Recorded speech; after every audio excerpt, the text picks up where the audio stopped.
What's up, guys? Welcome into Packers Total Access. My name is Clayton. You can check us out on packernet.com. Find me on Twitter at Packers_access.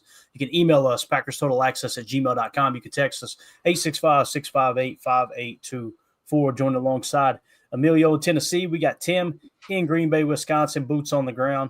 Cold ground, I'm sure, up there in the brisk Northwest. I like the live shot of Lambeau. That's perfect. Yeah. What it's like right what now. It feels like. Yeah, pretty much. There you go. Yeah, we warmed up a little bit today. I gotta tip my cap to Emilio. He got out there and worked in it today, and I just stayed in the house. You know what I mean? I had to double back home. I needed my bibs. I can't even believe I left home without them. But I was just standing there all day moving the joystick. Yeah, felt like Kellen Moore out there, just joysticking it. Love it. All right, let's do this, man. We got a lot of stuff to cover. We're going to check on the Patreon group. They had a few questions, a few comments in there, and also some stuff on Twitter. We'll try to bounce around and do this in a normal order, but I thought this was funny. You guys know Ben Johnson. He'd been making his rounds. I'm sure you heard what he had to say about Matt LaFleur today, but if you didn't, I just want to point out, I said, name the last great head coach that disrespected his upcoming opponents like this. I'll wait. All right. Tell me what you guys think about this. Season ends here. And to be quite frank with you, I kind of enjoyed beating Matt LaFleur twice a year. Oh, my God. Season ends here. Tim said, oh, my God. Hey, put it on the bulletin board, boys. I love it. I'm telling you, when I seen that, I perked up because, like I said in the tweet, just when you think, man, the Bears may have finally figured this thing out, hiring a good coach, this guy, pardon my language, but he's a dipshit. Like everything he does on camera, he's a little off, right? Am I wrong, or do you guys get the same vibe here? He's no Tupac LaFleur, I'll tell you that. Yeah, he's just never seen Matt with a couple of darts in his ears and ready to go. That's the problem. Ready to go. He saw him hiding behind Dan Campbell talking to the refs all the time, so I'm excited to see how he handles it this next year. Hey, man, I'm going to relish in beating this dweeb in his football team. Yes. I really am. It's going to be great. Put it on the bulletin board. Walk in there and go, X, Coop, Gary, come in here. Kenny, everybody come in here. I want you to just watch this real quick. All right, let's go to work. That's it, right? That's what I'm excited about. Angel, did you hear Ryan's pod when he was talking? He played a couple of those lines. Just they were laying into him. Like it was like some of the names they gave him were pretty brutal. But yeah, the fact that the Lions fans hate him just as much as we hate the dude, I mean, I'll take it. Definitely. Angel Sanchez on X, appreciate you dropping through, man. He says the silence after he said it was the best part. I mean, it was straight cringe. It was like, get ready to go. Everybody in the room was like, oh no, what did he just do? What did he just say? So I don't know, man. Again, I got excited about it. I'm looking forward to us kicking their teeth in a couple times a year here. Hey, we've talked about how good old Matty was aw shucks Matt when he got here, and his first press conference was left a few things to be desired, but my goodness, he was not this terrible. Right. He was not this cringe. There was no way. I'm telling you, the players know this. They see this. You cannot fool a locker room. Like Lombardi talks about it all the time, right, Emilio, on his podcast. You might think you're fooling the locker room, but you're not fooling those guys. They're talking behind your back. They're pointing out, wow, this dude right here, he's a little off. I guarantee it. Now, another tweet that went out by ML Football, wild. He said, new Bears head coach Ben Johnson says that when he was with the Lions, he was more concerned about the Bears. Quote, I personally was more concerned about the Chicago Bears than I was anyone else in the division. Quote, I felt like this place was a sleeping giant, right? Now, we're going to back up familiar. Yeah, I was thinking that same thing, Tim. It's funny. Get ready to go. We've actually got another tweet here, and tell me if this sounds familiar, guys. Like me was appealing about playing here. It was one of the things that for somebody like me was appealing about playing here, wanting to play here and coach here. This is a sleeping giant for football. And they, Pistons have had success, Red Wings have had success, but the Lions have never had success. And it was going into this season, I felt like this place was a sleeping giant. To be honest with you, I personally was more concerned. I'm telling you, bro, this is going to be great. It's going to be great. Oh yeah, I cannot believe he's swinging for the sit your butt outside. But that's what they should have told him after he said that at the presser. But dude gets a bear on his chest and he thinks he's cooking now. I can't wait. Yeah. I can't wait to see him and Ryan Poles cooking together. Oh my God, it's going to be great, dude. I'm telling you, it's going to be awesome. Grab those recibos while they're fresh, gang. All right, make sure you're getting your screenshots ready and bookmarking these tweets because they will delete just like that. Trust me, it's amazing how they disappear. Mark Ellison had tweeted this out. Said playoffs wins since 1992. Packers 24, Vikings 8, Bears 4, Lions 2. That's a wild statistic right there. 24. We have 3 times as many playoff wins than the Vikings, who are closest to us, 6 times more as many playoff wins as the Bears. And what would that be, 12 times? Yep. 12 times the amount of playoff wins the Lions have. I love that. I love that photo of BJ Raji. That says exactly how I felt the minute I heard who the Bears hired. Yeah. Like, that's like me personified right there. Like, meh. Yeah, that's me personified too. That's what I look like when I step up from the Brazilian steakhouse table. You know what I mean? Heading home for the night, handing Mandy the keys and crawling in the back seat of the expedition and just napping on the way home, man. That's usually how that rolls. So anyway, let's see here. I'm going to take a step back. I'll make this happen. Oh, this is pretty cool right here. Check this out. Notice this on Twitter. Leroy Butler tweeted this out. Did you guys see this? He said, "Nephew at Tay Adams, holler at me," is what he said. I just tweeted. I said, "Unc said, quote, everyone step back. I'll make this happen." Love it. So obviously our boy Leroy Butler out there on the recruiting trail along with Xavier McKinney too. So you guys, how are we feeling about that? You think we got a legit shot to get Tay? Yeah, absolutely. It's feeling like it, isn't it? It's kind of different. Yeah. I think the fact that, beyond the X's and O's, the fact that the fan base is all about it, the organization is open to it, Tay has spoken about it.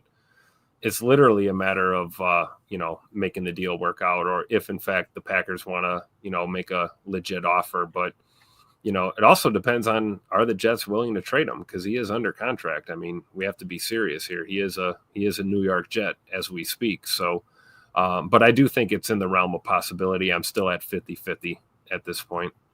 Mm-hmm. Yeah, I think that if I would put all my eggs into that basket, if that's the only choice I had, I will say that. So yeah, I would be behind it. I think that it could be, help for J Love and teaching the young wide receivers, all that stuff. I think it has benefits. He's been there before. But yeah, I like that everyone's doing their part in it. Yeah. And then we had a viewer earlier on Good Morning Lambeau had chimed in and said that Khalil Mack announced he wasn't retiring. So I seen this came down the pike from Adam Schefter. It says 9-time Pro Bowl linebacker Khalil Mack. Obviously, he's an edge rusher listed as a linebacker because he's played predominantly in the 34 defense, who said after the Chargers postseason loss to the Texans that he needed to take some time to mull his future. Will indeed play in the 2025 season per source. Mack's contract is up, and he is scheduled to be an unrestricted free agent. So Khalil Mack will be out there on the trail. I haven't looked at his pressure percentage. We're going to talk pressure percentage and edge rushers and comparing Gary to Crosby here in a minute. Really, really interesting stuff that we uncovered earlier today as we were answering some Patreon questions. But, pretty interested in Khalil Mack for 1 or 2 years, to be honest with you. That's another player like when you talk about needing veteran leadership, you need a little bit more pass rush, right? I mean, there's no one else on the market that's better than Khalil Mack right now. People are propping Max Crosby up like he's better than Mack. PFF disagrees wholeheartedly. Mack has been dominant his entire career. So if you can get him for a year or two, even if he has a little bit of a decline, throw him into that hockey line rotation there with Rashan Gary, LVN, and now Brenton Cox Jr., who actually led the team in pressure percentage. I think it can make a big difference. I still want that 3-tech. I need that 3-tech in my life, right? But if you're saying, hey, man, it's Khalil Mack and a rookie 3-tech, sign me up. Yep. You know? Yeah. And you're not really concerned about a guy like that, even though he's a 34 guy, playing in the 43 here, because you're doing, him a service and you're doing yourself a service by asking him to just simply be on that hockey line, part of that rotation, and go out there and just tee off every time, every rep, every snap you get, just go tee off on that quarterback and, play like a menace that you are. And then, if the gas tank gets a little empty, we rotate another guy in just in time. And, this is a team game, a team sport, and you're looking for pieces and you're looking for parts that are going to make you a better football team. And I think you'd be lying to yourself if you think Khalil Mack wouldn't make the Packers a better football team, especially when it comes to the pass rush. Right. As Jake Shavink says here in the chat, signing a premier edge rusher, defensive end at age 34. That sounds familiar. I think he's referring to our boy Peppers, right? Julius Peppers. Sure is. There's a little bit of precedent there, and I know Goody wasn't the GM, but Goody was obviously studied under Ted Thompson his entire scouting career. So this might be one of those positions that you go, hey, you know what? Let's just go ahead and pull the trigger on that, right?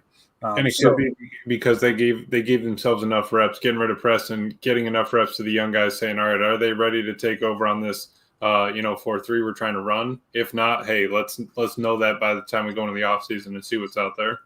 Yep. Could be, for sure. All right, moving along to a little coaching news here. Let's see. Matt Schneiden tweeted out the Packers are interviewing Casey Rodgers today for their vacant defensive line coaching job. At Rap Sheet was first to report his candidacy.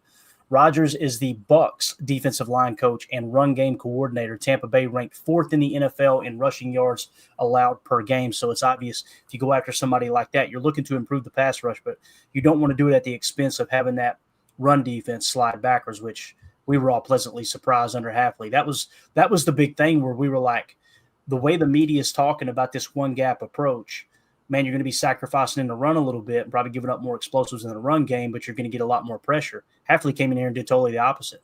Played a lot of touch spy, played a lot of run stunt, and hey, look, let's play it safe, stop the run first and foremost. So this guy I think will be a good fit as well.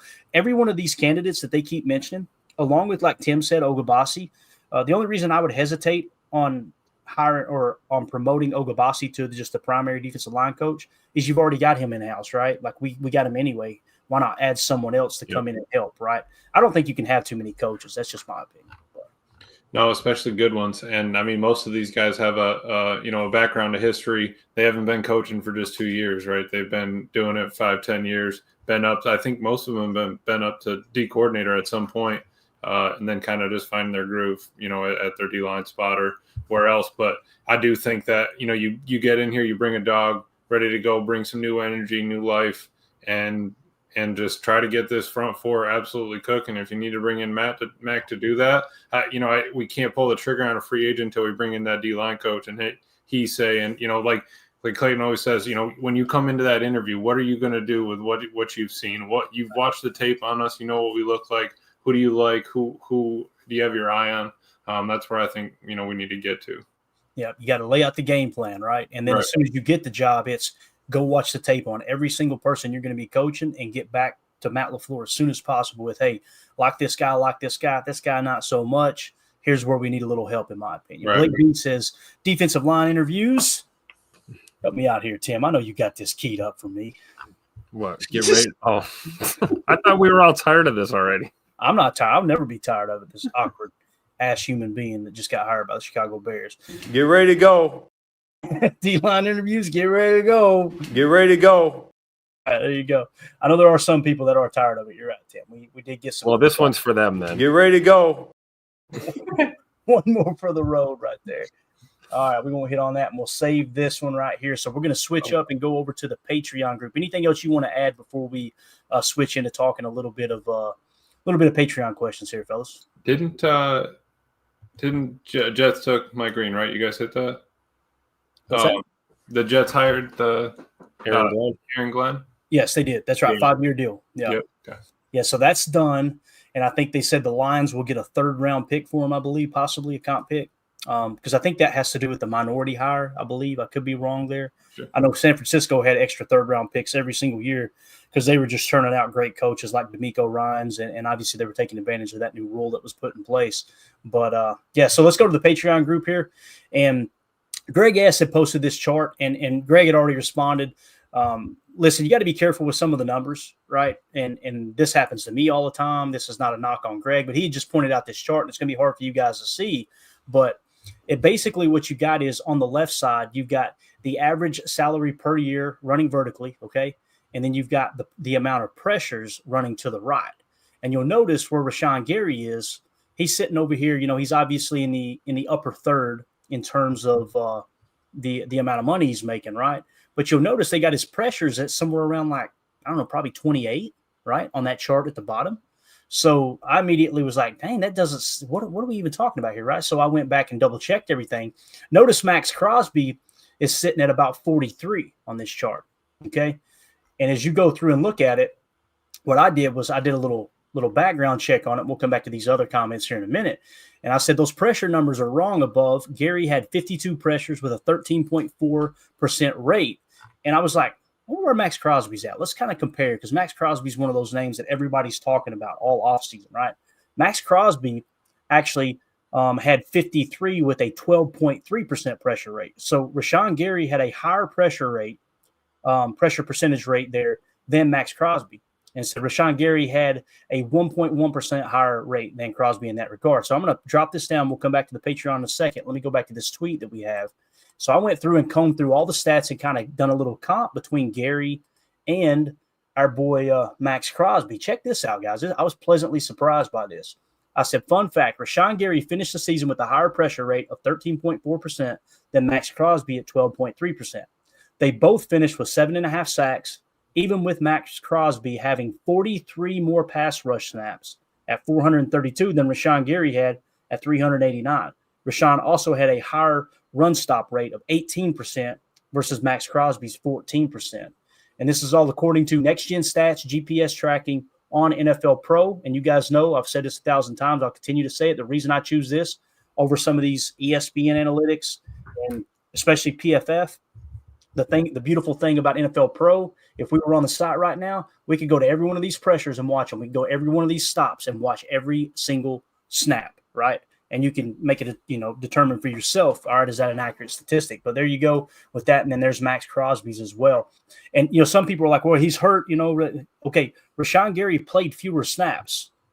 You understand what I'm saying? Like, he played far fewer snaps, especially pass rush wise, having, 43 less pass rush snaps, and still had the same amount of sacks as Max Crosby. And then the argument immediately shifts to, well, Max was playing hurt this year. Okay, gotcha. Now, you remember earlier in the year, we pointed out, damn, LVN, Rashan Gary, Brenton Cox Jr. all have a higher pressure rate than TJ Watt. Guess what? Well, he's hurt this year. How many excuses are we going to make for everybody other than Rashan Gary? I need to know. I got to know what rules we're playing by here. It's absolutely hilarious to me. Rashan Gary, people don't like him because he's a Michigan guy. I don't know. I think so. It must be, right? Like, what else explains it? I don't know. I don't get it. Yeah.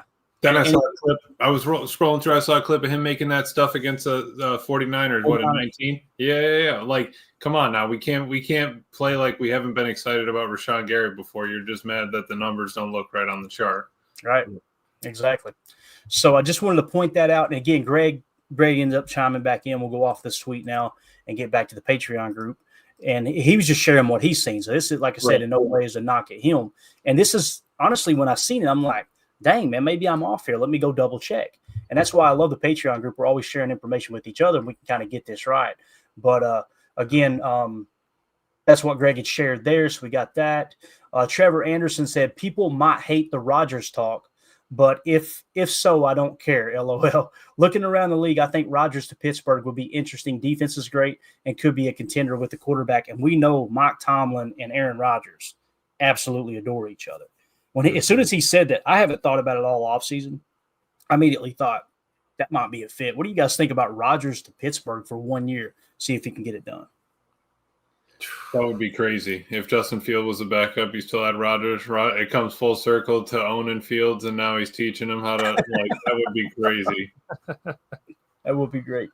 Tim, what do you think? You think there's a chance Rodgers plays, and if he does, he might end up in Pittsburgh, man? I tell you, I've heard Rodgers to the Vikings talk recently, and I think Rodgers to the Steelers might be more legitimate of a chance. I don't know at this point, because the reverence that the two have for each other between Tomlin and Rodgers, that's true, that's well known. And you also look at the fact, maybe it makes sense, if Aaron wants to play another year. But then here's the other thing, the Jets just made a hire. They have a new head coach. Let's see what happens as Aaron Glenn develops his staff over there and what they decide to do. But there's no guarantee that A, Rodgers plays next year, or B, that he wants to leave the Jets. If he feels like he can win there and they want him there, he's already publicly said he would play there. So I think it's a matter of Aaron making up his mind. But the thought of Rodgers and Tomlin in Pittsburgh should make, the entire AFC kind of do a double take and really take a look, Yeah. Respect Orange says Rodgers Steelers versus Love's Packers for the Super Bowl. Sign me up. How awesome would that be, man? Talking about the stars realigning again, right? J. Cole says, damn, the Packers have beat the Bears so bad the reporters didn't even laugh at that lame-ass joke. So true, man. Ben Johnson's going to have a rough time if he's going to continue to try too hard. You know what I mean? Yeah. So no doubt about Can't be that. something or not. They're like you said, they're going to pick up on that. That's easy. I think I'm still talking to my buddies about my high school. You know what I mean? Like, you can still talk about your high school coach that you had if it didn't go well. Oh, God, bro. Yeah. Like, come on. I had one of the best high school baseball coaches. I mean, he's in the Kentucky High School Hall of Fame, right? The knowledge this man has, and it could still pepper that ball, too. It's hilarious. He showed us up in practice one day, man. He got so mad at us. He jumped in that box against our ace. Our infielders were literally turning sideways as the ball was getting shot. It was hilarious, bro. But, yeah, everybody's got those stories to tell, no doubt. CJN says in the Patreon group, I believe we talked about a few of these names last offseason prior to the draft, and we did. So this is the image he sent me, and what I did to make things a little bit easier, I'm going to drop this down, and we've actually got a screen grab of that image. And let's see how we did with our draft board here. Gents, I've got the draft board ready to go. Ready to go? No, I'm not. You're not getting me again. We're not doing it. If you guys would be ready to take that screenshot down when I tell you to, let's kind of cross-check these and see how we did. Now, listen, this stat isn't everything. It's just rookie solo tackle leaders. But there's a lot of names on this list, like CJM was saying, that was on our vertical board, right, and really high on our board. So Mike Sainristil, right, we talked about him. Go ahead and drop that down for me. Let's go down and find Mike. Let's see, where's he at? I know he's close here. Here we go. So he's our 45th best prospect. I think he was our 6th best corner. So we had him a little bit lower than that top pocket of talent. Pull that back up for me again, that screen grab. Next, you got Javon Bullard, right? Javon Bullard was actually our 2nd best safety right here. He's in the 51 spot. He was our 2nd best safety. So got him, right? Pretty cool to see Bullard on that list. Absolutely. 3rd is Edgerrin Cooper. He was our 3rd best linebacker. If we go down here a little bit, right here, he's in the 71 spot. So we had him right around where Goody took him in the 2nd round, right? Pretty close on the board. So we nailed that. And then you had Tyler Nubin. You guys remember the conversation? Remember the conversation we had about Tyler Nubin? I was getting kind of raked over the coals over who was it? Cam Kitchens. Remember that? Cam Kitchens. Don't put that name in my mouth right there. So Tyler Nubin we had as the best safety on the board. Cooper DeJean, some were considering a safety. We put him on our board as a corner. I just put that S so we know he can play safety. But Tyler Nubin in the 32 spot obviously ended up being a tackling machine there his rookie year. Who else we got there? I think that might be about all we hit on. I don't even know what position. Overshown? Yeah. What position did he play? Do you remember, Emilio? No. Linebacker, edge. I think he's an edge. That's where I was going to lean to. All right. Terrian Arnold was on our board too. Yeah. Oh yeah. Terrian was. Yeah. Where's is Terrian coming up here? Yeah. He's number 8. Peyton Wilson. Yeah. Let's skip over these next two because we won't take the time to try to comb through the board and find them. But Peyton Wilson was actually our 2nd best 2nd best linebacker right here behind Junior Colson and right above our boy. Where's he at? Our linebacker that we took, Edgerrin Cooper. Anyway, Cedric Gray. You're saying? No, above Edgerrin Cooper. Edgerrin Cooper was our 4th best linebacker at 71 because Cedric Gray was in there. So Peyton Wilson was the 46th best prospect, right? And he's on this list. So we had him as the 2nd best linebacker, only behind Junior Colson. Now, Junior Colson, I want to say this too, just because these guys are on this list don't mean they're going to be great pros. They may have had a good rookie year. They may fall off from here on out. And people like a Cedric Gray or even a Junior Colson might emerge. Right now, it sounds like Junior Colson either had a lot of injuries he dealt with or he just didn't play well this year. So it is what it is. Next, we had Terrian Arnold, right, cornerback, which, tackle list, you don't want your corners to be known for their tackling ability, right? But still, it's worth mentioning. We had him as the 26th best prospect. So I think he was our 2nd best corner. Was that right, Emilio? I believe so. Actually, our 4th best. but we had a cluster of about 6 that are real close to each other. So, and then Drew Phillips is the one here that's really low on our list. Obviously, he's a cornerback out of Kentucky. I think it's Andrew Phillips, if I remember correctly. We had him below the halfway mark.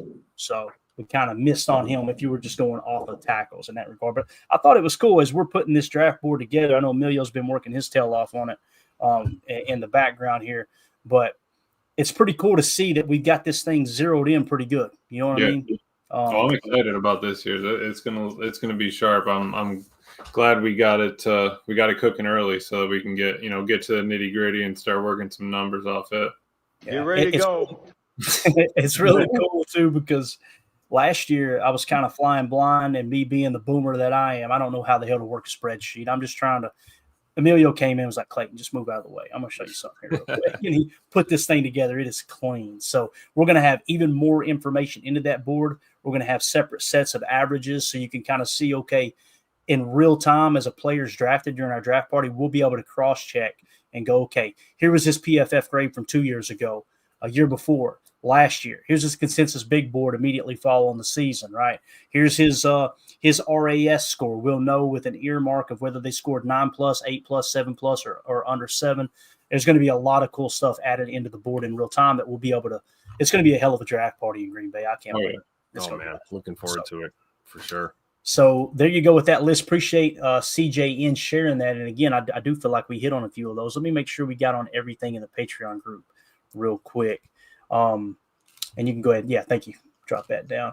All right, let's see here. CJM went on to say could throw Quinyon Mitchell on that list too, who we talked about. I believe Quinyon obviously had a great year. We remember playing against him with the Eagles, and he had a great grade. Quinyon Mitchell was our top cornerback in the draft. No surprise there. Everybody had him as the top corner. It's not like we reinvented the wheel or anything. We actually had Quinyon as our 3, 6, 9, our 10th best prospect on our board. So, and the top corner in the draft. I love looking back on that stuff, though. I think it's kind of cool. And then Greg S. says, damn, I guess ESPN research sucks more than this show. Thanks for pulling it up, Clay. And, of course, I'd have specified that nothing sucks more than this show, Greg. So that's just that goes. And, again, there's nothing wrong with more information. What I love about NFL Pro over PFF stats and all that is we have no way of cross-checking them. With NFL Pro, you can go straight to the tape, right? Yeah, man. They're always ready to go, Exactly right. Get ready to go. Coach Johnson. All right. Anything else you guys want to hit on in terms of those Patreon questions? Any thoughts, comments before we move on here?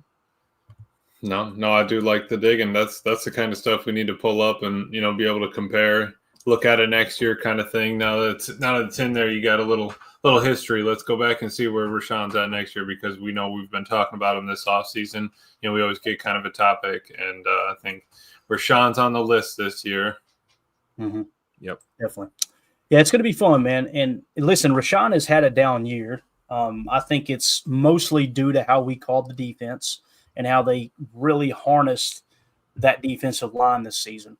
But he could have played better. There's no two ways about it. The thing that pleasantly surprised me that I haven't noticed about Rashan in the past, he was a great pass rusher, but I felt like he was a little bit of a liability in the run game. How many times did we see him not set the edge or kind of run right pass? You know what I'm saying? Yeah, and last season was the opposite.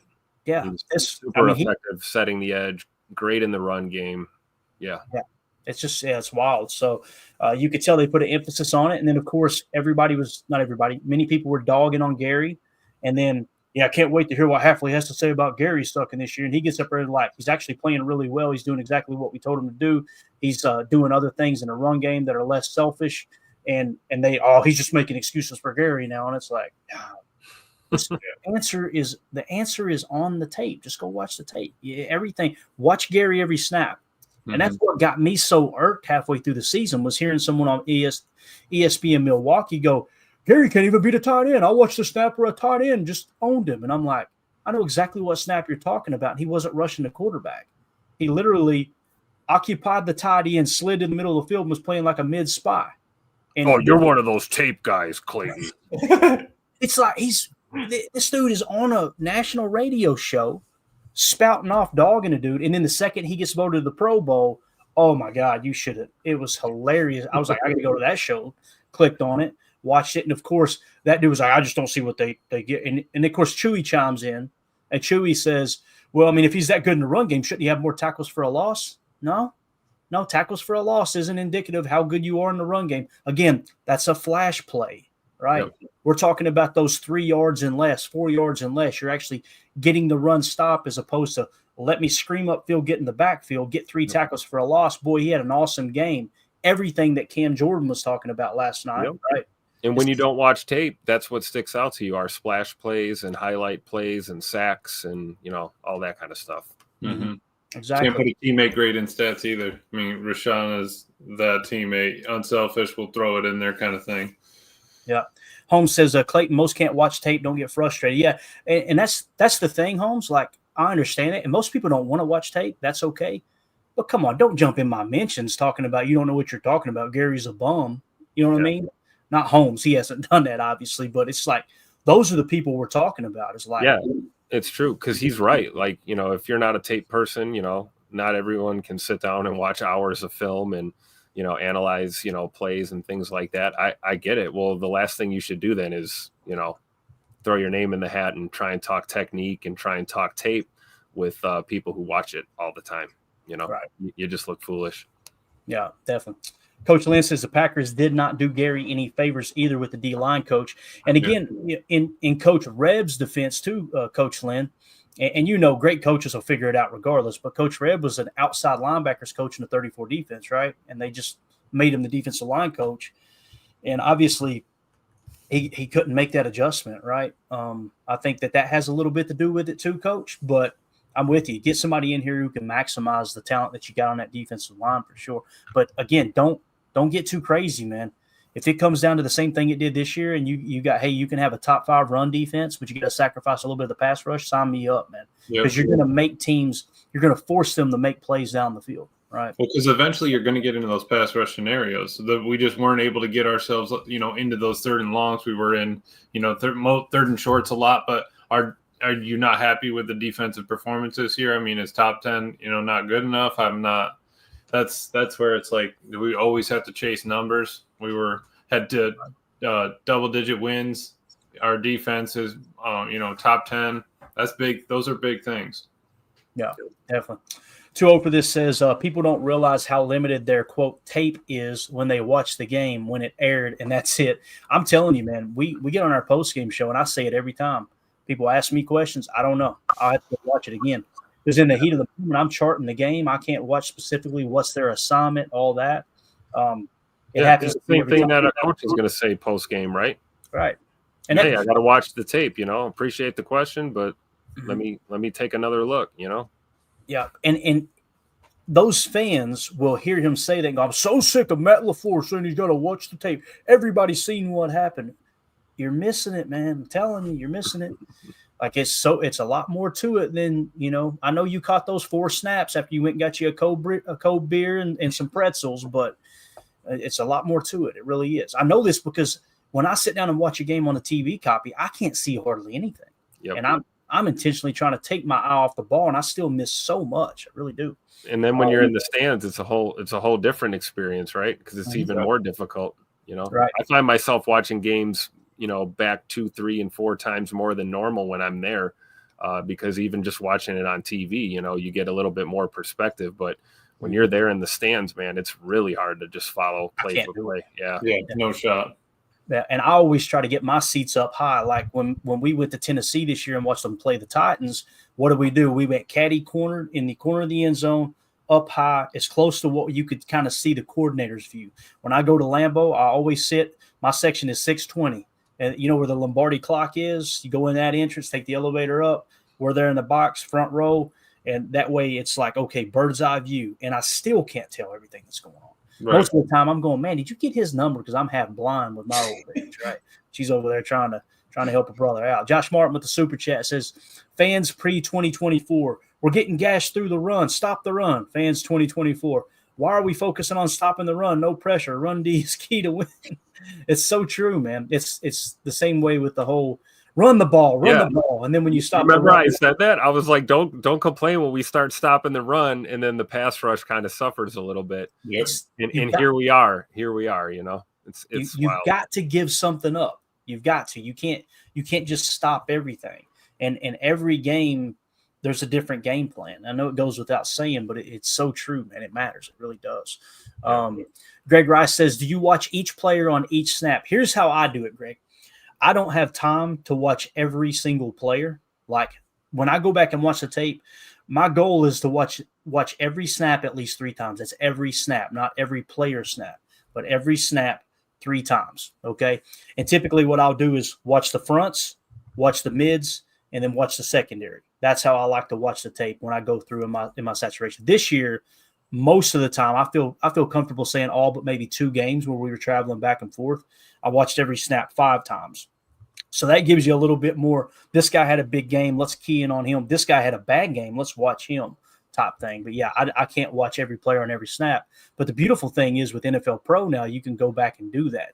If you got like someone like Gary who's in question, right, Emilio, like you can actually go and look at all of his snaps now. So absolutely. You can choose and not only just like, hey, look at his 29 stops. Let's go look at him on 3rd down and, 3rd and long. What's he doing? Is he sacrificing? Is he stunning? Is he playing the edge? Is he holding contain? All those things you can look at. But that's it. You can get yourself down a rabbit hole. That's why no one does it. I mean, you sit there and watch tape on one player for 2 hours. So it's like you can – there's only so much you can do, but yeah, you're going to go out there and just say things on a limb. That's tough. Yeah, definitely. Respect Orange says, I was one of the doubters of the run D at the beginning of the season, and Tim said it was going to be there. I was a doubter too, because I was listening to sports media talking about, man, this is going to be an aggressive one gap. And I'm going, they played a lot of one gap last year. They don't understand that. That's okay. Yep. And sure enough, man, you look up and they played it really conservative and stopped the run. It was awesome. It was a lot of fun to watch. Yeah, we talked a lot about that when Hafley got to town, right? We thought, oh, here comes the press man. We're going to see a lot of man. Yep. And we kind of had different feelings that he was going to, definitely mix in man. We saw some man looks this year, a lot, but predominantly zone man. And that's why I think we were better in the run. That and switching to the 43 helps against the run. And he wasn't even able to run the defense he really even wanted, right? I mean, he was stuck in kind of cover 2 a little bit and, cover 6 floating around through there. We really want to be 3 high, a lot more cover 3, cover 1, but he was able to make it work. Our corners started locking it down at the end of the year. You're going to need a defense to win a championship. They were heading that way. I mean, I'm not mad at where the defense was heading after a full season. Yeah. Jay Cole in the chat. Take a look at Wyatt Malum out of West Virginia. I'm watching film right now on him. Jay, I don't know if you're in our Patreon group. If you are, do me a favor and go in the specific chat that's for the prospects and put him down. Okay, what we got everybody doing in the Patreon group is listing their favorite prospects as well as their favorite free agents. And we're going to start incorporating that into the show, just like we do the questions for the show. We'll go over there, hit on it, see where they're at on the consensus big board, all that good stuff. So if you guys want to join the Patreon group, scan the QR code in the upper right. That'll send you to patreon.com/Packer Fan Total Access. We got one of 3 tiers you can sign up for. The cheapest tier, like $2, will get you access to all the chats, and it also gets you entered into giveaways, just a way for us to give back to those who are supporting the channel. We're going to be doing a giveaway coming up this week, an autographed Dorsey Levens jersey. We've got another white Dorsey Levens jersey, the away jersey. We're going to it's autographed, got the certificate of authenticity, all that good stuff. So make sure that you are in that group or you're a member on YouTube. I always specify it's better to be in the Patreon group because I feel like you're getting more for that membership, right? You got access to the chats, the giveaways. You can also next year you can enter into our fantasy league, which that had payouts. Just a lot of cool stuff going on there that we're doing as a community. The community's coming together really nice, man. It's awesome. So we'll definitely make sure we check out Wyatt there. Though. He's a pure left tackle, I believe. Might be able to kick inside. I'm not sure, but left tackle, I think. Pure left. You got it, Tim. Putting it on the board. Yep. There you go. All right. Let's do this as we get ready to wrap up. We'll go rapid fire here. And I want to hit on, let's see here. I want to hit on the defensive PFF grades. Amelia, on the morning show, when you were out there working like a dog and me and Tim were warm in our houses talking football, we hit on the PFF grades from this year for the offense. And, kind of the fog of war, you get lost in who played well, who didn't, right? So let's take a look at the defense here as we got all the season grades in. Number 1 on defense with an 85.7, Edgerrin Cooper. That is wild. Only 550 or 549 snaps, but still 85.7.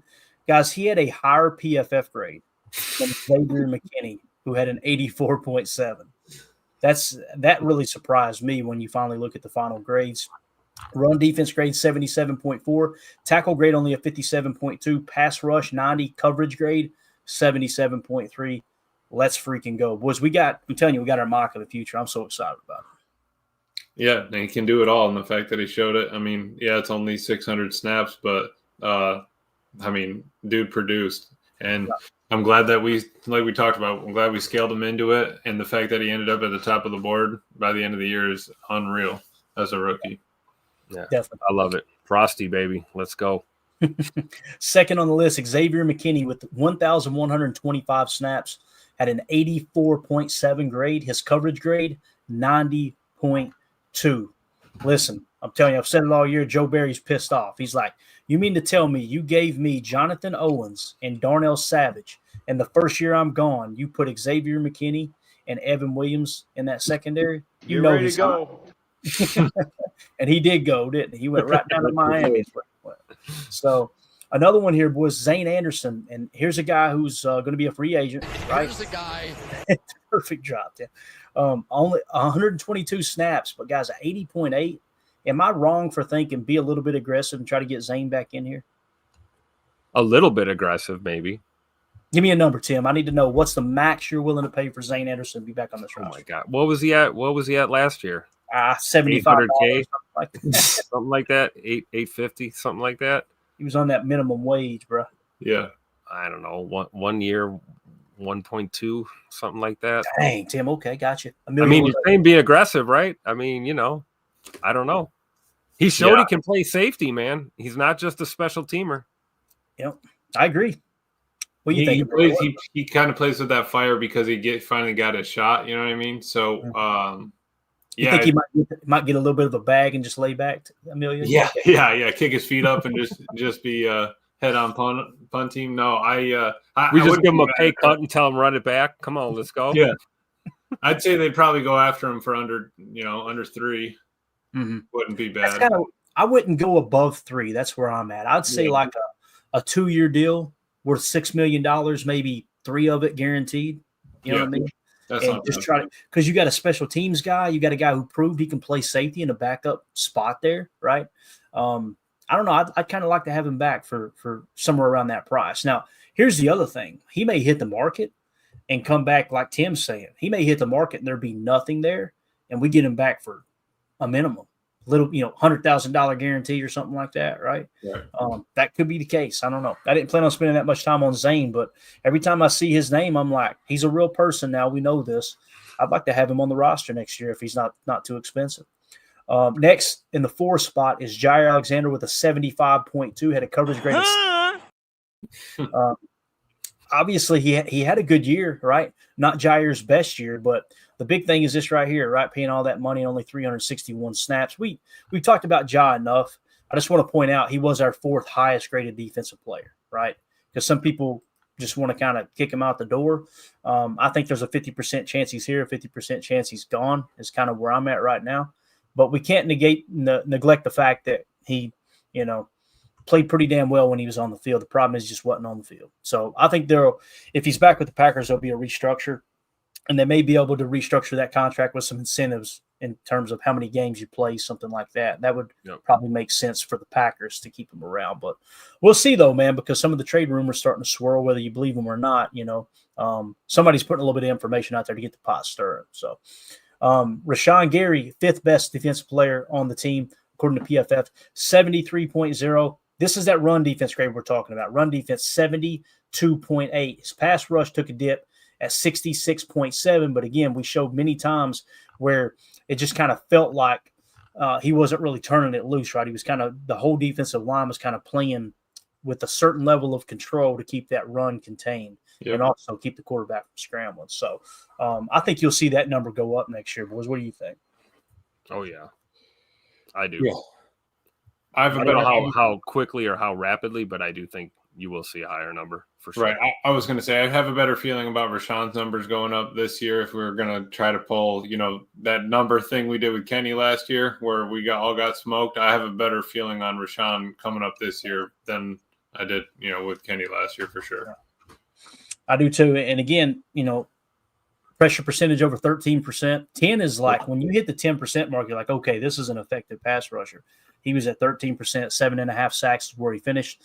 The run stops is what I was just so jacked about, man. There were so many times it was all over the tape. He made chalk talk where it's like, here's a 3rd and 3. Kenny comes in or Rashan comes in, gets a tackle, 2-yard gain, they punt because Rashan came across the formation and made a tackle. So that's the big thing that stood out to me too. Next is Tim. Can you get me some music keyed up here? Number 6. Number 6 on the PFF grade board, but number 1 in your hearts. Mr. Katan Ola Home Depot, 68 snaps in a PFF grade of 72.9. You hear that stem dropping first. 72.9 with a tackle grade of 78.9 and a coverage rate of 68.7. Only 68 snaps, but I'm happy with Katan Ola and how he played this year, especially in a limited role. Yeah, I think it would be. I mean, you give him double the snaps, he'd be up there with Zane Anderson. I mean, I wouldn't see him much further off than Zane's 80. I mean, he'd be 75 and up, I would say, if you gave him another 60 snaps. Yeah, definitely. And Tim, we had on our draft board our top 3 safeties last year, were Tyler Nubin number 1, Javon Bullard number 2, Katan Oladapo number 3. We got 2 out of 3 ain't bad. Let Goody cook, baby. Let him cook. Right. And Katan Oladapo was in the magenta, which meant this is an absolutely perfect fit for the Green Bay Packers. Here's the guy. There were only 6 of those guys on our draft board, and we got Tyron Hopper, we got Katan Oladapo, and I think that's all we got, right? So so we got 2 of the 6. We nailed it. Pretty cool. Pretty darn cool.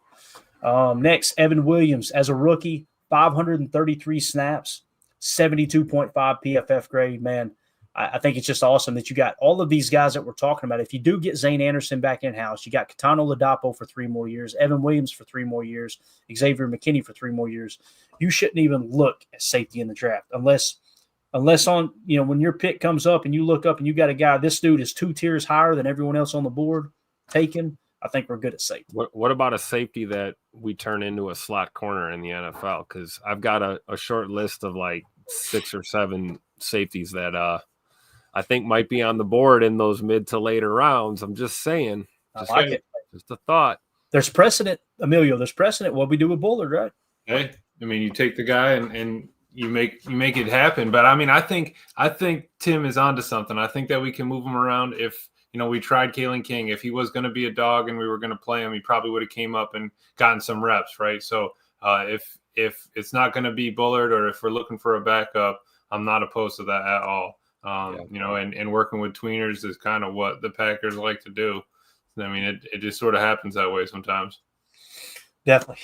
Next on the list, I thought this was a pleasant surprise too. He actually led all defensive linemen on the Green Bay Packers roster with pressure percentage, and that's the human meat missile, Brenton Cox Jr. 187 snaps, 67.2 PFF grade with a pass rush grade of 66.4, tackle grade 64.6, and run defense grade 64.1. Those 2 numbers impress me because we know the knock on Brenton Cox Jr. was he kind of plays out of control in the run. And this year, I thought he improved on that tremendously, man. So yeah, I wish Jacob was on with us tonight, man. We got to give him his props on that because he picked Brenton Cox Jr. A long time ago. We all know that's his dude. Yeah, he was the one with the lighting that meat missile and just trying to get it to take off, man. Just the tip, though. I guarantee you, he's asleep against a dumpster behind the Oval Office right now, and he heard Brenton Cox Jr.'s name and perked up. What happened? Yeah. So, he got a little ring in the ear. When you get that high pitched ring, he heard it. Absolutely. Thick. Devontae Wyatt, 66.4. So Devontae Wyatt's tough for me, right? Again, the pass rush grade 71.4. You could see he popped off the tape. He's one of our best pass rushers. Definitely our best, as Goody said at his presser, at his year-end presser. Devontae Wyatt was their most consistent interior pass rusher all year long. The problem is that tackle grade of 42.9 and the run fit of 52.0, right? If he can improve on those, let me put it this way. If we come out next year and Wyatt grades out in the mid-70s and you see that run defense grade jump to 65 and that tackle grade jump to 63-ish, something like that, pass rush grade either stabilize or get better, I'm feeling a little bit better about Devontae Wyatt being the 3 tech of the future. I just don't want to rest on that, especially if you've got somebody like a Walter Nolan that falls right in your lap in the draft. I want that dude. I want that dude on my roster. So, what do you guys think about Devontae Wyatt looking at these PFF grades? Do you feel like that's pretty accurate to what we've seen this year? Yeah, I think it's been a little hit or miss. And I want to be talking about Wyatt like everybody's talking about Carter, right? I mean, he was in our backfield all game long. He was he was just a destruction. And I think Wyatt can do that. Maybe let's put on a little weight. Maybe he needs a little bit more technique or, different reps at your base. And maybe that new D-line coach can do that. And maybe now that he's got, the shell, what Hafley wants from him, maybe we can work on, upfield technique and shedding and all that stuff, coming up with the new coach. Yeah, maybe that tackle grade and that run defensive grade being a little lower. Maybe those two are hand in hand. Maybe he works on some tackling technique. And like you said, if he's got to add weight. And then again, we have to see him in that 3 tech consistently too, throw him out there and let's see if he can cook. And if he can, then you add depth behind him and continue to build at that position. Cause like you said, Clayton, those 3 techs, man, they don't grow on trees. You don't see the true 3 techs, everywhere, every day. So if you got to build one or work, a 1 or 2 year project to get one, in the trenches, you see a lot of guys play well into their 30s, mid 30s, late 30s, guys pushing 40, because sometimes it takes a while to kind of build that 3 tech body and that 3 tech skill set. And then by the time guys are really, firing on all cylinders, they're well into their careers. But hey, that's okay. I mean, we were just talking about a guy pushing 40, taking him on a 1 or 2 year flyer here, this morning when we mentioned Calais Campbell. So, there are guys that, can be molded. And I think Devontae Wyatt has certainly proven enough at this point that he might be someone to consider. Yep. Yeah. And the thing with Wyatt, too, with that 5th year option, the reality is he's our best interior defensive lineman right now, right? So do you hit him with the 5th year option to make sure he doesn't hit free agency? And I think you can still negotiate with that 5th year option. You can still extend the player, I believe. I could be wrong. We need to get an answer for that because that might be the right move. Hit him with the 5th year option in case the negotiation breaks down and then try to work out a deal that makes sense for the team. I'm not team give him the 5th year option, but if you're trying to set the floor for that defensive line room, this is the dude you want to set the floor with, right? Because Kenny, there's a good chance Kenny will be gone next year. I believe that. Something else I didn't think about either. When you talk about post-June 1 cuts, probably get rid of Kenny this year with a post-June 1 cut. Now, the problem is you got to carry that cap hit until, a little later in the year like we did with Zadarius Smith. So it's not going to help you in free agency this year, but it will kind of accelerate the process of freeing up cap for the future. I just don't see him doing it. I think Kenny will be on the team this year. That's me personally. It just makes more sense for that. Run it back with Wyatt. I think either Wyatt or Quay will get a 5th year option. I'm still standing firm in that. I don't agree with it. I would rather them try to work out a team-friendly deal that makes sense for both parties, give them a little more guaranteed money, but obviously have them around for a little bit longer, at least have rights to them. But I just have a hard time believing Goody's not going to pick up one of those 2 5th year options because I still think of Darnell Savage. Like, I'll tell you this, Devontae Wyatt deserves a 5th year option way more than Darnell Savage. Yeah. I hope Darnell Savage didn't ruin it for him, right? Maybe I don't know now. Yeah, Goody's afraid to date now, right? He's like, I've been hurt once, I ain't getting hurt again. You hurt me, Brett. Carrington Valentine, number 10. Here's the guy. 65.5 with a coverage grade of 71.4. 65%. 65%. That's what I didn't even notice it. Yeah, this is my dude now. Lord, that went down quick. It was he had hit it earlier when we had said 65 and we didn't hit the drop. So Chuck, that was for you, my man. Yeah, and you were wrong. Chuck said we mature in LOL. No, we are not. Don't you ever say that again. So, yeah, Carrington, I love the fact that he's going to be on the team for 2 more years at least. I don't know, man. If Ja ain't on this team, I think he's your best corner. That's me personally. I don't know if you guys agree or not. I thought Keyshawn played well this year. Definitely played better. But Carrington, man, I think he's closer to Ja than Keyshawn is. Yeah. Keyshawn's a little bit different top corner, a little more physical, right? Mm-hmm. But what do you guys think about Carrington? You feel good about him moving forward for the next 2 years? Obviously not as cornerback 1. You still want to go out there and try to find that guy if Ja's not on the roster. But what do you think? I would agree with that.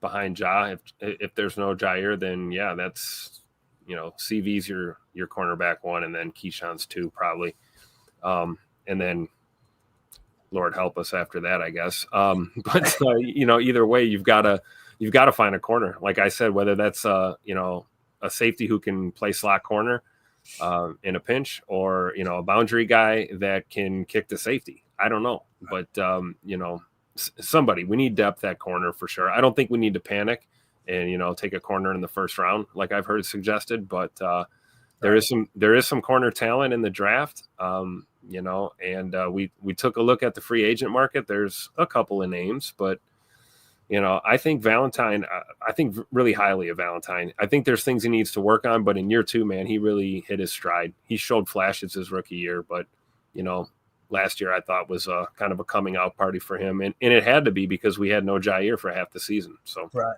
Yeah. Yeah. And I mean, were you mad at the defense from week 11 on? Were you mad at the DBs from week 11 on? Not really. No. Did I miss seeing Ja? Yeah. But was I mad at the performance? No, I think you're right. Spot on that.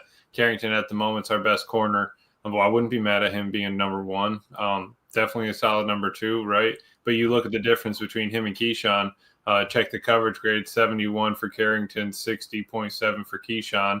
Your difference is pass rush, where Carrington had a 56, Key had a 92, and tackling, where Carrington had a 39 and Key had a 71. So right.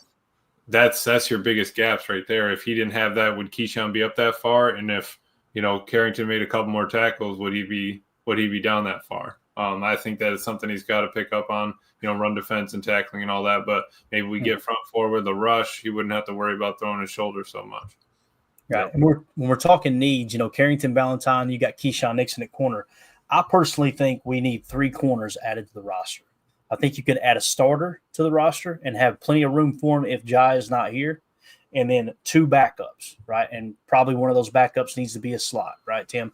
And look, if the board falls just right and you pick in 23 and the best player on the board is a safety that can play slot and it makes sense and you pull the trigger, you got competition for Javon Bullard and you just mix and match where you need to. I'd much rather see us take one of these early 3 techs, right, in the first round if the board falls just right, which I think it honestly will. I think there will be 2 or 3 options at 3 tech. When we pick at 23. Now, doesn't matter what we think about these. We can put all this information in the draft board, Amelia. Don't make a hill of beans. It's what's a goodies board look like. Right? I know. Why am I putting all this work in? You know why? Because we're geeks. We're nerds. So, yeah, Carrington Valentine a 65.5, Keyshawn Nixon a 64.0. They're both going to be back on the roster. Here's a guy that's set to hit free agency, Eric Wilson, 559 snaps, PFF grade of 64.3. Had a pass rush grade of 71.0. He seemed to play Sam when we were in a 4-3. That was kind of your Sam backer on the strong side, right? Tackle grade 51.8, run defense grade 64.7, coverage grade 59.1. I would like to see him back, kind of like Zane Anderson. If you can get him, if he doesn't get any offers in free agency, get him and Zane back on the roster, help set that floor a little bit, the linebacker position. Aaron Moses. I think he would be the one I would pull the trigger on, Clay, just because he was the one we relied on when Quay went down with an injury. If Coop's not ready yet to have a dot, who's going to be the backup if Quay goes down, kind of thing. It's a great point. Mean, if it's Hopper, it's Hopper. Let's roll with Hopper. I'm ready to go. I'm excited to see him. That would be great. Right. That would be, perfect. And listen, Hopper only played 18 snaps, but he did have a 60.7. Isaiah McDuffie's set to be a free agent, 55.4. I would just let Duff walk. Hey, thank you for your service. Let's move on. That's what I'm saying. I appreciate Duff, but check that coverage grade of a 46.4. That's where he got cooked. That's where, Saquon caught that wheel route. I'm not mad at him. It's just that's where he struggled in was coverage. I think that's where we need to get better at is coverage over the middle. And if we don't bring Eric Wilson back, I think we have 2 holes to fill at the linebacker position, me personally. They're both backup spots right now. If you can land a starter, if you get aggressive, here's the problem with getting aggressive in free agency, like we've kind of hinted at. If you go after someone like, he's not going to be available. But let's say Bobby Wagner decides to play and he's available, right? Or one of the other linebackers that we had mentioned. And I've got my cheat sheet here somewhere. Let me see. I think he's actually the only linebacker I was truly interested in. But let's say you sign one. The problem is you're going to be in your nickel 4-2-5 the majority of the year. You're going to have to take Quay or Cooper off the field to get that guy on the field, right? So that's why I think it makes sense. Roll with the linebacking core you got. Bring back Eric Wilson for depth if you can get him for a good price, and then draft another linebacker as well. Let Tyron Hopper compete to try to pass Eric Wilson on the depth chart. That would be ideal. And you're kind of reloading, right? And who knows, man? You may find yourself in the second round again. Best player on the board is another Edgerrin Cooper. That could happen. You never know, right? Next thing you know, you've got 3 dogs competing for those 2 spots in your nickel 4-2-5 at inside linebacker. That'd be absolutely awesome. So, Aaron Mosby, 62.5 at the edge position there. He'll be back if we want him back, that's for sure. Omar Brown will be back. He's on the futures, I'm sure. Preston Smith, 61.8. Obviously, he plays for the Steelers now. Carl Brooks, 61.7, took a step back. Carl Brooks looked like he belonged in that 34 front last year. Yeah. To me, it looks like he didn't belong in this defense this year. But we do have that moment where he blocked that kick, baby. That picture right there. I love Carl Brooks. He did everything he was asked to, Clay. I mean, all those stunts. How many times did we say, hey, he opened up a guard? Yep. Just by shooting him in the ribs. And so, a team player, yeah. 100%. Where's the stat for that, right? Yep. Right. He wasn't really featured in this defense. He was that dude, hey, go in there. I need you to take that guard with you and smack that center right in the damn mouth. And we're going to loop right off of him, right? That was kind of his role most of the year. So another year in the defense, we'll see how he does. Eric Stokes, 61.3. Thank you for your service. Enjoy free agency. Chicago Bear. Yeah, there you go. Tyron Hopper. Zadarius Smith will be on the Bears next year. Wow. Exactly. This is the tough one. Kenny Clark, 60. I don't want to spend a whole lot of time on it because we've talked about it all year long. Underperformed once again. We expected him to blow up in this defense, and it just didn't happen. Granted, many times he played one tech most of the year, right? We'll probably screw up doing this, but I'm going to do it anyway. We'll go back, and hopefully it'll take us right back to the same screen, but it probably won't. I want to see his alignment real quick because it felt like he was in the A gap the majority of the year. Is it going to show? It ain't going to show us on here, is it? No, it's just going to show the box. Okay. Just defensive line snaps. He was in that one tech, which is the A gap all year long. Right. And you could tell he was constantly occupying hey, we made it back. All right. He was constantly occupying a double team. And most of the time you could tell what half had drawn up is, look, if they double team you, Kenny, you just slide to the middle of the field, play a little touch spy, right? And I think that's why his PFF grades took a huge hit. But, man, you cannot deny the fact that only a 6% pressure rate, that's horrible. I mean, it's absolutely in a 4-3. If that was a 34 front where you're 2-gapping most of the time, I'd feel different. But in a 4-3 front, man, you can't. It's bad. There's no 2 ways about it. So Kenny, I think's best ball is behind him, unfortunately. Quay Walker, 57.4, had another rough year. It sucks because there toward the end he kind of turned it on, and then he got hurt with the ankle. I think they're excited about Quay, though. I think he'll definitely they'll be in consideration for a 5th-year option with him. I disagree. I personally wouldn't slap it on him, but I wouldn't be surprised if they do it. 57.4 PFF grade, and then that 78 is his tackle grade, right? 64.9 is his run fit, so that seemed to get a little bit better this year. We've talked about what he does well is vertical coverage, right? PFF said his coverage grade is a 50.6, so that seemed to take a step back as well. So Quay, we'll see, man. Got to get that ankle healthy. He's going to be on the roster next year, 2nd year in the scheme. Maybe he'll blow up. I hope he does. But Kingsley Nigbore, 56.8. Obviously, the penalties hurt him a lot this year. Isaiah McDuffie, we talked about 55.4. Javon Bullard, 54.2. But I want you to keep in mind, a lot of these bad grades were playing corner. Yep. When you look down the stretch here, guys, playing safety was his bad grades. Yep. Look down the stretch here. Like starting in Detroit is when he went back to slot, right? At Detroit, horrible grade, 30, right? Then at Minnesota, he went back to playing strong safety, and that's that short week, wasn't it, Emilio, where he had to prep for a slot and then had to go play safety, 37.7. But these final 2 games, slot corner, 72.6, and then in the playoff game, his first playoff game as a rookie, 31 snaps, 75.6. That coverage grade. No, 76.6 coverage grade, 71.3 the week before. now in his defense, look at week 9 against Detroit at the safety, graded out at 71. Not bad, right? Not bad. So maybe, a little bit of patience here with the boy from Georgia. Let him develop. Maybe he can be effective in both spots, and obviously maybe probably a better slot player than a safety. But as long as he can be effective as a backup safety, you can put him in the slot, build depth behind him. There's a lot of value there that he can kick over to safety. That's for sure. So. Yep. Not everybody can do that. Lucas Van Ness, PFF grade 53.5, pass rush grade 68.1. This is of the entire roster. When I look at this PFF grade, it's the one I disagree with the most, to be honest with you. And again, I don't think that PFF does a good job of taking into account what they're being asked to do. He was not featured in this pass rush either. There was many times that he was crossing the face and allowing a D tackle to loop around. Sometimes it was Wyatt, right? And again, he was third amongst defensive linemen in pressure rated, over 11% is the last thing I've seen. Let me double check real quick. I don't want to tell you guys wrong. Yeah, LVN finished with, let's see here, 27 pressures. That was tied for second on the team. All right.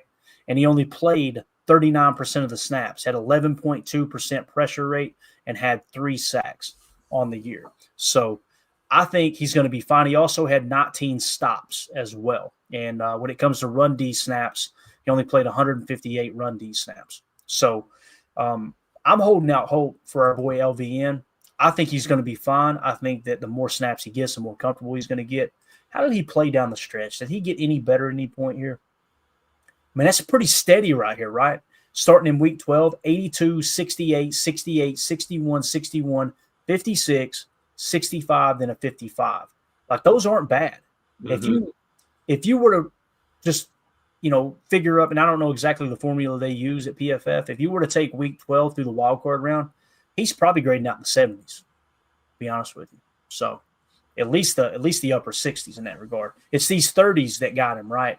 Yeah. Week 6, 30, week 7, 30, and then week 11, 33. So you can see, am I looking at this wrong? To me, it looks like he's stabilized in the second half of the season. He had 3 bad games this year where he didn't tackle well. That's it. I mean, that's impressive. Dude had 15 games where he was in this basically 70s and up in tackling. That's awesome to see. Let's work on everything else now, because he was asked to do a lot. I'm sure everybody got a different assignment this year and different assignments per game. So you're walking into different techniques, different ideas. What are we doing for this game? Coming in at a 4-3 against this team. Now that we have a baseline down, I think everybody's going to be able to take a jump. Yeah. I think it's some of those overload looks we saw from time to time, and wonder if LVN's a guy that could kick inside. He did it a couple times. Yeah, he did it a couple of times, and hand in the dirt, power moves. I think it kind of suits his game. If we add depth at edge, we've talked about looking at the draft there and even free agency. I mean, if there's moves to be made at the outside, I mean, maybe LVN's a guy you could kick into the inside, and then we've talked about him and Rashan on the same side, at the same time. I can imagine if you did add edge depth and you've got LVN kicked inside, it gives you more versatility. I just wonder what that would mean for JJ and Igbare too. We talk about the edge position and Igbare having kind of penalty issues. Do you think we would see some shuffling up with the edge guys? Possibly somebody getting moved? Yeah. You could, man. You could. I don't know, man. He played defensive tackle. He played a 3-tech at Iowa quite a bit, right? So he was able to do it at college. It's just such a different game in the pros, right? Those guards in the pros, boy, they will snatch your soul. You playing in college every now and again, you get probably 3 or 4 weeks a season where you go, oh, I'm gonna beat the hell out of this guard this game. I'm just gonna rough him up, right? It's a little bit different in the NFL. Now, if you guys want to go watch his coming out party for LVN, go watch the San Fran game. Only 18 snaps, but you see a 93.8 pass rush grade. And you'll also see him beat a double team and throw Christian McCaffrey out the club as he sacks the quarterback. That was a fun play to watch. So, all right, so there's the LVN talk. What else we got here? We'll get ready to wrap this thing up. Corey Ballantyne, 53.5, only 75 snaps. Kobe Wooden, 50, was a PFF grade on 270 snaps. And TJ Slayton, I don't know what the hell they were watching. To give him a 43 was like, again, just to put it into perspective here, okay? Pressure percentage on the Packers. Of course, it's going to mess up on me here. In just a second here. Let me get back to it. He was, I want to say he had I think he had the second highest pressure percentage among all of our defensive linemen. Let's see here. Where you at? Maybe he did drop. TJ Slayton finished the year at 8.8%. Okay. Wyatt, 9.7%. And those were your two leading defensive tackles. So he was second amongst defensive tackles on the team at 8.8% pressure rate. Kenny at 6.8. Also, he had 24 stops, and he only played 38% of the snaps. So he had only 4 fewer run stops than Kenny Clark, and Kenny Clark played twice as many snaps as TJ. Wow. I don't understand what they've seen here. I really don't. For Kenny to get a higher grade than TJ Slayton, and it's not just, okay, the stats suggest otherwise. When you turn on the tape, TJ was blowing up the back. I don't know how Kobe Wooden's graded higher than TJ Slayton. It doesn't make any sense. So, again, they won't tell us what plays got graded what. So there's no. We're just kind of we're yelling at the cloud right now. Right? That's what we're doing. You guys click on TJ real quick. What's that? Click on it. Yeah, click on TJ. Absolutely. Let's just see here. So had a good game against the Rams and Seattle. Yep. And honestly, it's probably just like LVN. The reason he graded so low because he had 3 or 4 games where he didn't tackle well, and that absolutely killed his grade. So I mean, LVN has like a 50 average as his tackle grade, where he basically lived in the 70s. Pretty much TJ did too. And what's crazy is, like I said, the run stops. Like that's what's got me kind of at a loss for words. You know, we're going to do it. We're going to watch a little tape here. We got 8 minutes. We're going to watch some tape. Tim, if you need to leave, you leave, man. If I'm going nowhere. We're talking defense, man. Are you kidding me? This is what I came for. Defense and tape? Come on now. So let's go to our boy TJ Slayton, Mr. Terdero Slayton. Let's go to the stops here, and let's see if it shows up on the tape. 24 stops, all right? We showed the pressures the other day watching it. And let's make sure we're just in the end zone. Milltown Corey cracked it. PFF helping the Packers with low ratings on TJ Slayton so they can re-sign him for cheap. Hey, I like it. Chestnut checkers, baby. So here you see TJ, that big rear end right there in the one tech. Let's watch this run stop on Saquon here. This is week 1. See him hold the gap, bang. Right? Thick. All right, Taff. Nice little rep there. Let's move on to the next play. We may not have time to watch them all. Of course, we might if it goes rapid fire here. We keep this thing spinning. All right, here you are in the one tech again right here, right? Let's watch the run stop. This is still week 1. Look at that. You kidding me? Off a double into a swim. Look at this. Grave Digger 2.0, baby. Oops. Put him on his knees, man. Let's go. All right, another great rep there. Next, Eagles game again, boys. Holy cow. This time, he's kind of playing a 2-eye, right? Just a little, close to a 1-tech. He's going to be on this 2-eye. You got Carl Brooks playing that 3. When you hear us say 3-tech, this is what we're talking about. That's a 3-tech right there in between the guard and the tackle. Let's watch TJ right here, though, playing a little 2-eye, inside shoulder of the guard. Quarterback run. Look who chased him down. Wow. Look at the feet. Great footwork there. He moves good for a big boy, man. He does. All right, let's move it along. Oh, I love this camera angle. Are you kidding me? Look at this. Again, 2-eye. So they got him in a 2-eye, and they got Kenny in that's a 3-tech. So they got Kenny in a 3-tech on this play unless they shift. Let's see if they shift. They did not. So he's going 2-eye, double team. See him at the point of attack, right? Holding the double team. Look at that. Getting off the double team. Yeah, didn't get moved off his spot either.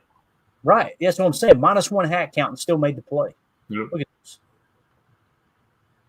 Yeah. I want him back, Bush. I do too. Sound like a jealous ex. I want him back. I got to get him back. Holmes is absolutely correct. There's no other body type to replace TJ on the roster. I mean, you lose Big Tej. It's a couple guys are close, but you're going to notice a difference. I was going to say there's a couple of those body types down at Freiburg's, this German restaurant downtown here. A couple of those big boys hanging out down there. They Emilio, can't run a 5.840 though. next time you're in town, Emilio, we're going to Freiburg's, bro. It is. I'm down. If you like German food, it's great. Here we are playing a 1-tech, maybe a 2-eye. Let's look at it here. That's a 1, right? No, it's a 2-eye. We're splitting hairs. Look, literally swam the first guy, right? And then next blocker shed him and made the tackle on Jonathan Taylor. Did you see how far Gary closed that too? Like Yeah. when Gary was playing edge, closed it all the way into TJ's left shoulder. There's nowhere for you to go. No. All right, so here we are again, another 2-eye for TJ right here. No, that's a 2. We'll call it a 2. That's head up right there. All right, kicked outside, knows his gap, right? You've seen Quay come in and fill in the middle. Look at TJ going to keep fighting through the whistle, right? Bang. That's a good hustle play right there, boys. Yeah, man. I don't see how we let him go. Even when you're backside, you're not out of the play. Can't give up on it. Right. Let's see what we got here. Let's see. Is this him right here? Yeah. Oh, is that a 93? That ain't a 93, is it? No, that looks like Kenny. That's Kenny. Yeah. Wait, nope. Is it? That's Wyatt. So you got in this big mess right here, I believe, is our boy. Yeah. Yep. Look. No, that was him over That there. was Carl Brooks. Yep, that was him. So this is TJ right here in a 1-tech. Right? Watch him come all the way back across. Bang. Wow. I bet Aaron Jones felt that for a week. He's sneaky good getting off the block, man, with the hands, the hand fight. Yeah. Oh, here we go. Goal line situation. Look at my boy right here playing a little shade. Right? That's where you want to see him produce. Oh. Big boy like Wasn't that. that you the goal want line to- stand? Yep. We goal line stood them. Yeah, I remember that. Kenny went low, broke it all up. TJ just cleaned it up. Bang. Yep. All right, we got 3 more minutes. Good job by Quay there being aggressive. Not happy feet, right? Yep. All right, TJ in a 1-tech right here. I guarantee you Quay and Eric Wilson like him being up there on that defensive line. Oh, He yeah. got those blocks. Yep. 1-tech. Let's watch it. This against the Cardinals here. Mr. Munchkin said, hey, let's change the play. Look at this. Oh, look. The running back set him up, right? Got him in the other gap. And watch this. Bang. That shed, man. His block shed is solid. It really is. It's either he's got the long arms or he knows how to extend and rip, and it's nice that he can get his hands free, still make a play. Can we just take a second and appreciate these wide-out jerseys, boys? Oh, my God. Winter warning. Here we are again, 1-tech against Houston, rather. Look at that double team. Look at that, bro. Again, I want him back. I can't say do, but can we? You know, how much can we afford to spend, or how long? What do we offer him? Mm-hmm. It to me, it comes down to guaranteed money. You know, like you can keep that cap hit low if you went 3 years, $9 million fully guaranteed. That's probably better than any guarantee offer he's going to get on the market, right? Now, I'm not saying you should do that, but if you went 3 years, $10 million, 6 guaranteed, you could get him, and you keep that cap hit around $3 million, right? So, Again, though, he is a 1-tech. When he's on the field in this base 4-3, Kenny can now shift to 3-tech, and Kenny can be more dominant. When they're in their nickel set and TJ's not on the field, that's when you see Kenny play the 1-tech if they try to play a little bit of an over or an under. Look, here he is right here playing a little shade over the center. Yeah. It's good, man. You're seeing all these run stops. And this is what we're talking about with NFL Pro and why I take this over PFF. Have you guys seen one that was not a run stop yet? Negative. No, I have not. And the fact that like you're able to watch them repetitively, you can go back, replay it, zoom in, zoom out. I mean, it's everything that you need if you're trying to eyeball it. And TJ's performing. I mean, you like you said, how are you going to say that he performed at a 40 when you had some of these? Maybe it's the consistency, maybe it's this, maybe it's that, but we're not hype. He got a sack from Caleb Williams right there. Come on now. It's actually considered a run stop because he gained 1 yard. I got you. Watch this. This is what we're talking about a controlled pass rush. He's not trying to get up the field. Watch. Watch TJ. He's planning on a double team here, right? Occupy. Look how he's got eyes in the backfield. He knows Caleb's going to look to tuck that thing. Yep. Right. That's what you're talking about with a touch spy. And that's why the pass rush grades are down. And you can even see with Kenny right there. Watch Kenny on this play. Look at Kenny. He's just going to kind of work. Okay, make sure he can't scramble, right? Yep. PFF will look at that and go -2.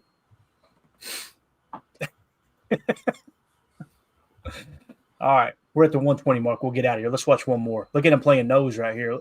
Quay said, hey, man, do something here, big fella. And he does. Watch his. Patient, too, man. Yep. He stands up the center. You can stand up a guard. I mean, yeah. If he's still engaged with that blocker moving laterally, it's because he wants to be. He's not. Exactly. He's not being moved. He's choosing to go with you until he gets off that block and makes a play. I love it.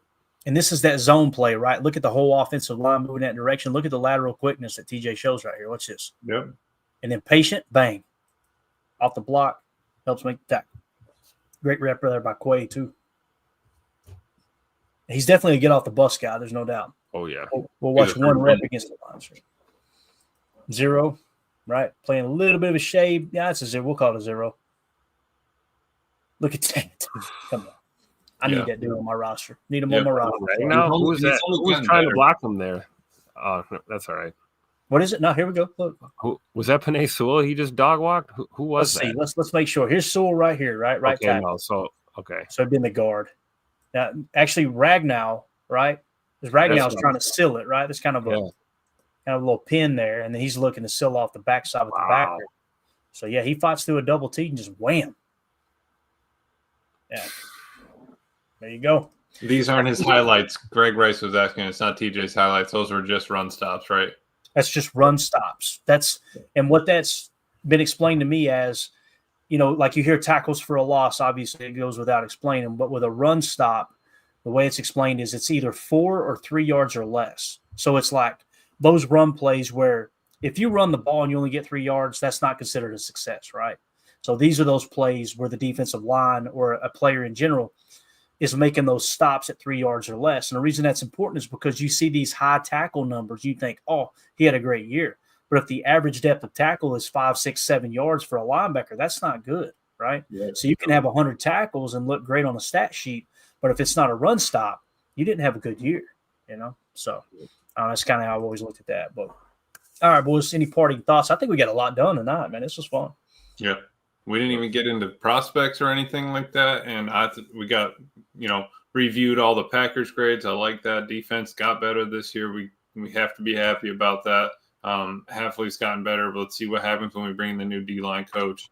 And we want that front four to excel this year, to make that statement, make us make that jump.